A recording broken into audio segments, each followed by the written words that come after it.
पत्नी मायके पैसे भेजती, कारोबारी फंदे पर लटका। फरीदाबाद में मां बाप से अलग किया, मिलने जाता तो पीटती। साल पहले लव मैरिज हुई।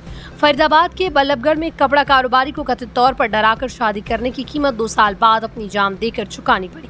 आरोपी की पत्नी कारोबारी से पैसे लेकर अपने मायके वालों को देती थी। छोटी छोटी बातों पर कारोबारी राहुल और उसके माता पिता के साथ मारपीट करती। पिता का दावा है कि शादी से पहले ही राहुल को लड़की के लालची होने का पता चल गया था, लेकिन कथित तौर पर झूठे केस में फंसाने की धमकी देकर उससे शादी कर ली गई। राहुल ने रविवार सुबह अपनी दुकान के पीछे फंदे से लटक कर आत्महत्या कर ली। आत्महत्या से पहले उसने करीब 1.5 मिनट का एक वीडियो अपने इंस्टाग्राम अकाउंट पर पोस्ट किया, जिसमें पत्नी प्रीति अरोड़ा और ससुराल पक्ष पर उसे ये कदम उठाने के लिए मजबूर करने का आरोप लगाया।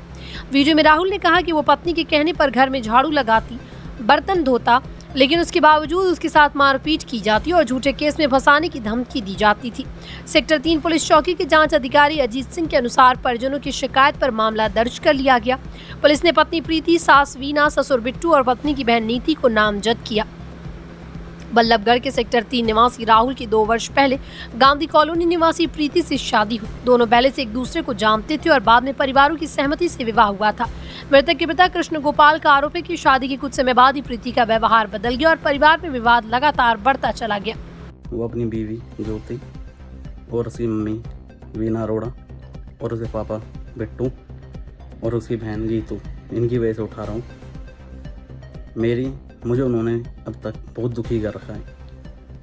जीवन में जब से उनसे शादी करी है 2 साल हो गए, 2 साल से उन्होंने बहुत ज़्यादा दुखी कर रखा है। जो एक्सपेक्ट करा था मैं उससे, बाकी उसने वो एक्सपेक्टेशन कभी पूरी ही नहीं की।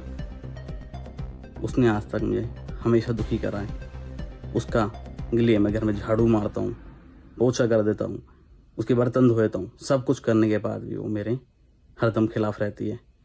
मेरी फैमिली को पूछती ही नहीं है। पहले घर में ऊपर नीचे उसने अलग करा, उसके बाद आज उसने मुझे बिल्कुल घर से अलग कर दिया है। फिर भी उसकी लड़ाई ख़त्म नहीं होती। परसों मेरे से उस पर वाइपर उठ गया था किसी लड़ाई पे के चलते।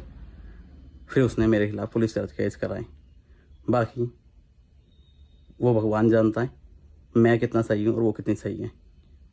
बस मुझे आज के बाद उसके बाद के लिए कार्रवाई चाहिए।